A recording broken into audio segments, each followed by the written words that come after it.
Hey, I'm Jade, and I want to talk to you today about how awesome my holiday has been that is just coming to an end. And it's the first holiday since I can remember where I've actually been sad to leave. Just to give you the heads up, I am late. I'm supposed to be packing, and I have not done my packing, and I've not sorted out my hair. So we're going to have to multitask. You're going to have to join me while I do my hair. And if you're thinking, why are you doing your hair? Curls are nice. I do like them right now. But the problem is when I sleep, my hair goes crazy and we leave at 5 and I'm not washing it in the morning. So there's some useless information for you. Now, okay, cool. We're going to get interrupted loads as well. So what is there to say?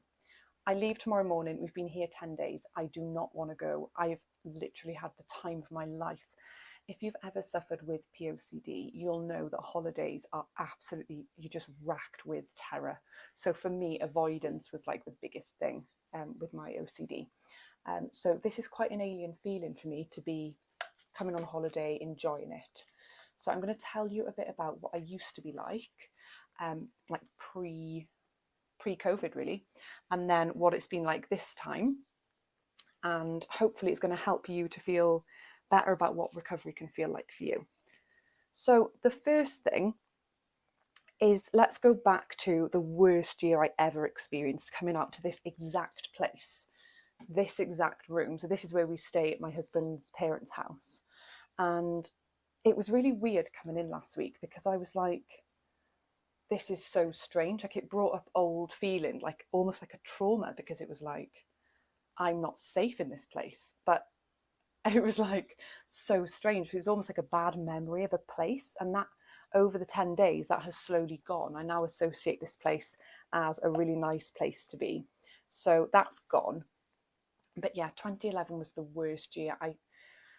I think what happened was we would go like to the river to go swimming, and we got for meals, and I was just terrified all the time and I wasn't eating. I think I lived on like water crackers for about 4 days because I just felt so sick at my intrusive thoughts. I was just terrified of seeing triggers in the town. I didn't want to go swimming, just all the stuff that you avoid at home. With a holiday, it's kind of like that's why people come on holiday. So everything that you're trying to avoid with POCD, that's what a holiday is. So you're basically just living in terror for like 10 days. So for me, the whole year was about like, how can I gear myself up to living in terror for 10 days while I'm on holiday? And what strikes me the most about how I feel right now is how much fun I missed out on, because I've just had the most fun the last 10 days. Like, I've never eaten so much in my life. I've never felt so chilled. I've never slept so much. Well, not since I've had kids anyway. And it's just really, it's kind of like incredible and sad. I don't feel sad about it anymore, but it's sad to think that if I hadn't done all the work, I would still be dreading this. And yeah, it's just, my window's blowing up. This is a disaster. This video is a disaster. I'm going to keep going. I'm going to keep going. Hopefully you find this interesting. So what I found was, as soon as I got here, I did feel a little bit feary, just because of like the memories of the place and what I associated with it. And what I find most incredible is that like no one knew the turmoil back then. No one was aware of it. And I find that so strange. Like, to them, this is the exact same holiday. This is the exact same experience. But for me, this is like radically different. This is like unbelievable. And I'm looking out at the mountains now thinking, this is just, I'm in paradise. How did I not see this before? Just incredible. And yeah, casting back to 2011, it was just nausea all day, panic attacks anytime I saw a trigger. Couldn't eat, avoided everything. That year was so bad that I went out and got very, very drunk. So a lot of my husband's family and friends are here, all his cousins, they all come out here. Basically everybody in the town knows each other. So there's a lot of like nights out and stuff. And I just got extremely drunk, because that used to be one of my coping mechanisms. But then the next day I had an extreme hangover. The sun was ridiculous. So in centigrade, it was like 38 degrees. And I think it was like half a sunstroke and half I went down to the river for swimming with them. And there was just like a mass of kids, and I was just like hugely triggered and really upset. And basically, I just went into a 4-day meltdown, and I was just in bed for 4 days. I didn't eat. I couldn't open the curtains. You know, to everyone else, I had sunstroke. It was like funny, like the worst hangover of her life. Jade's overdone it with going out, and I was just in a living hell. And I just can't believe that was this room, like this bed. I laid in it for 4 days with this beautiful view shut away. And, you know, I used to aim for getting through things, you know, like how can I just get through the day? That's heaven. That feels like heaven when you're in the depths of suffering. So to not only be in that position, but to be like thoroughly enjoying things that you were terrified of is really strange and really cool.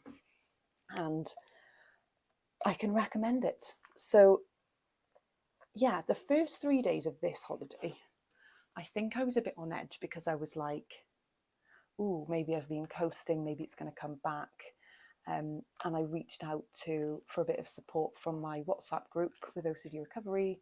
I didn't really reach out. I was just mentioning, oh, I'm on holiday and like this is the feelings that are coming up.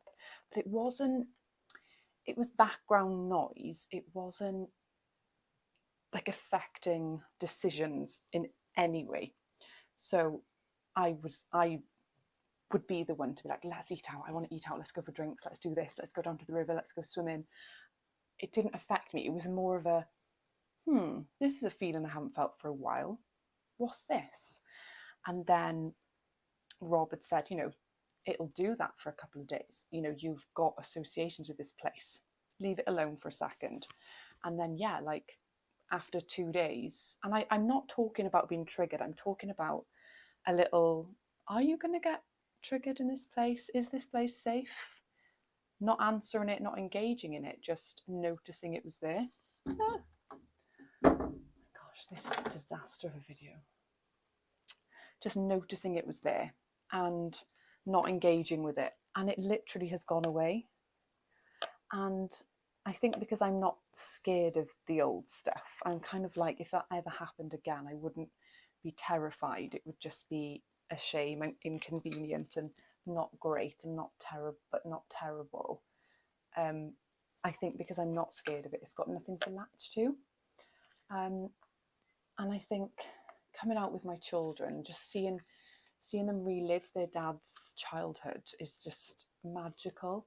Like they go into the castle and they're going swimming in the river like he did when he was little, and seeing how happy he is, seeing them relive, all his memories. Like I'm finally starting to feel that lovely sense of family that I missed out on for so long because I was so scared. And it's just a really nice feeling.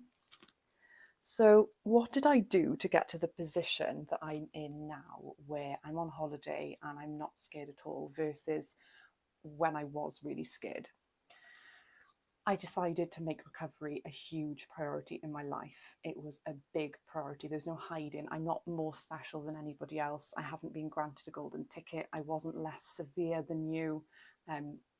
I've heard of cases where they were more severe than me, but not many. I have not come across many who were worse than me. And I don't mean to say that as like, oh, mine was terrible, just in the sense of the more people you talk to with OCD, you get a sense of how severe it can be. And mine was exceptionally severe.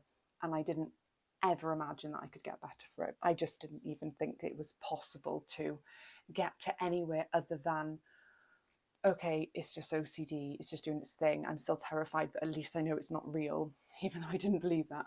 I thought that was the best that it could get.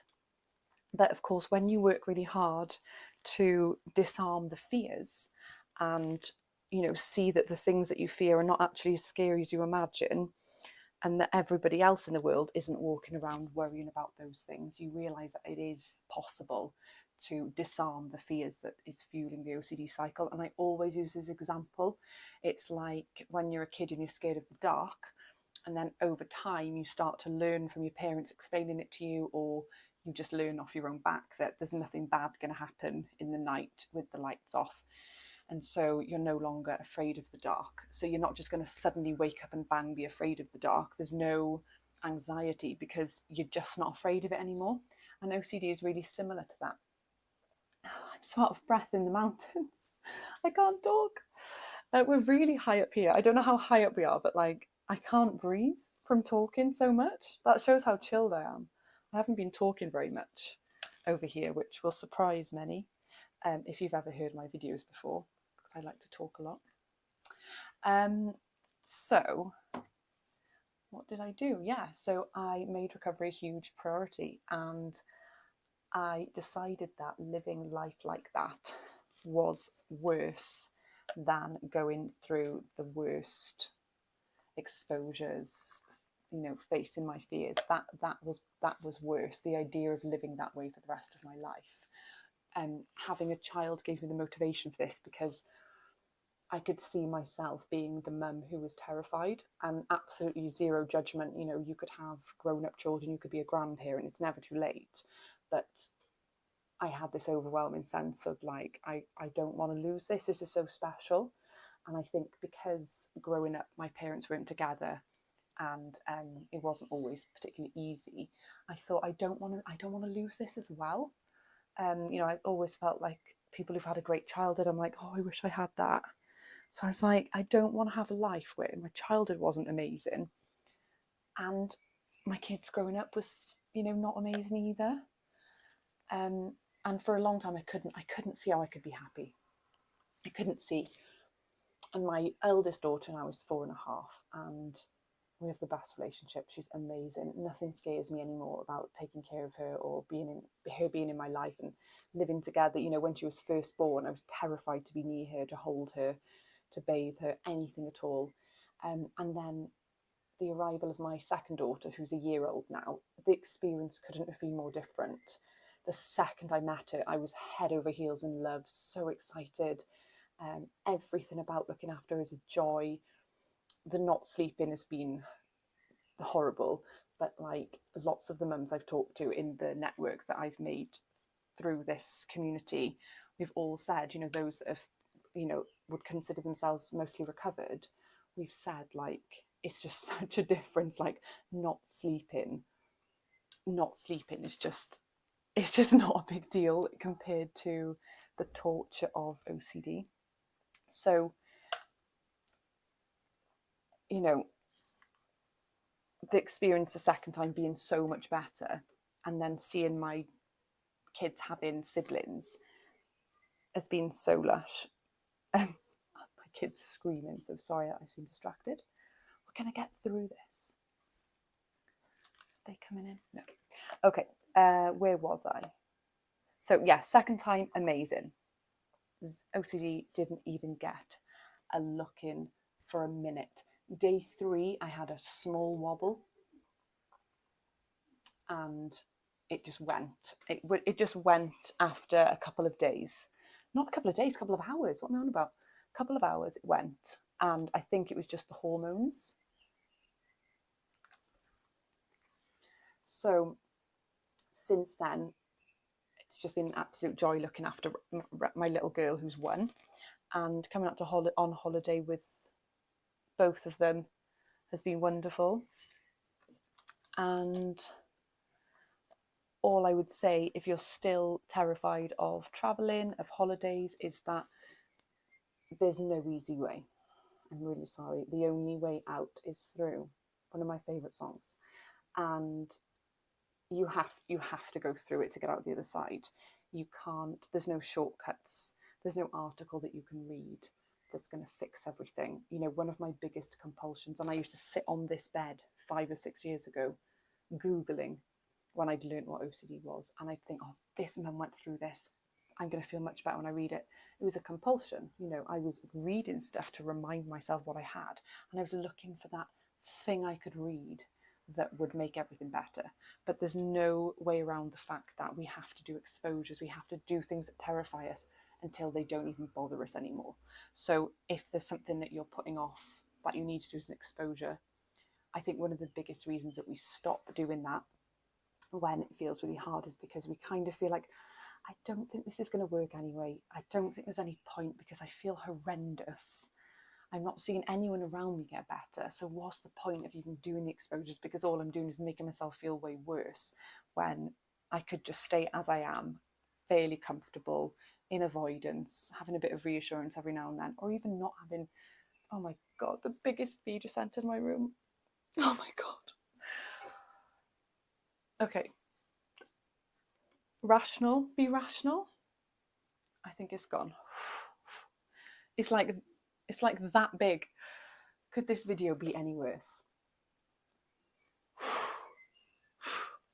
So, where was I? You've got to do the scary exposures, and you've got to realise that you've still got to do the exposures until it doesn't scare you anymore, and you have to stop putting them off because there will never be a day when you feel like doing them.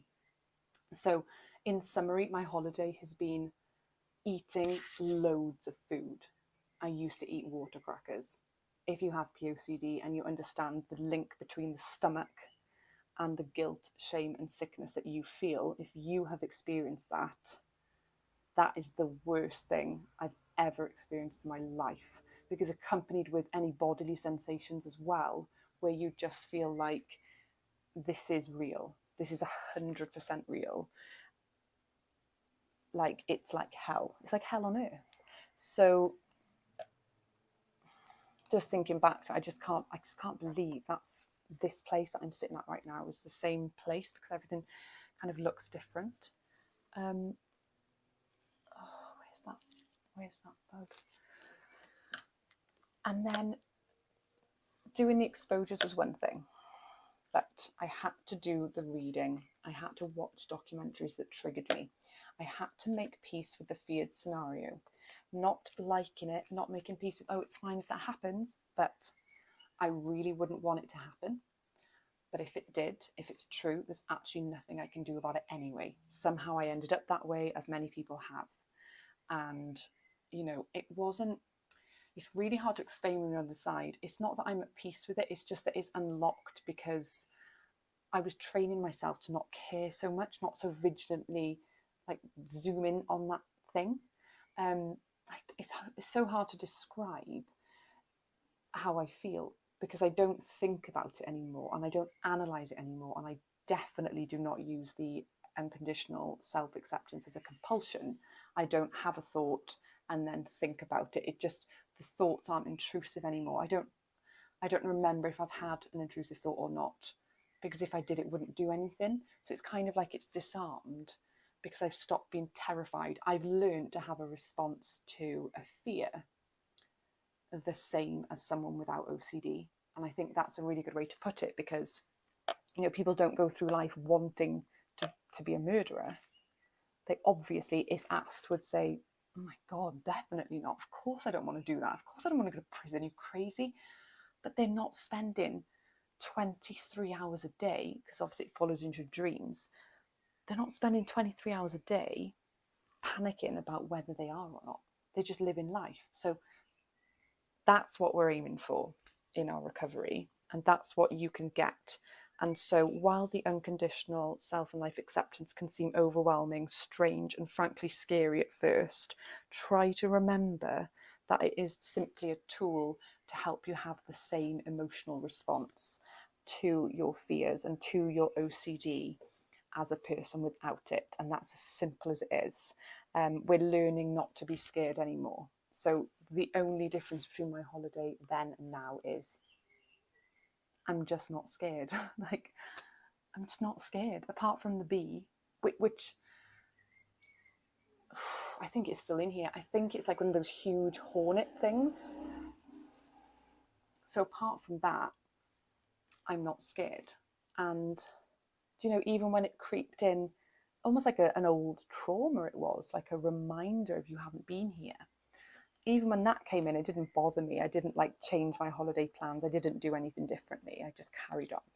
So I hope that somewhere along the craziness of that, this has been interesting and useful.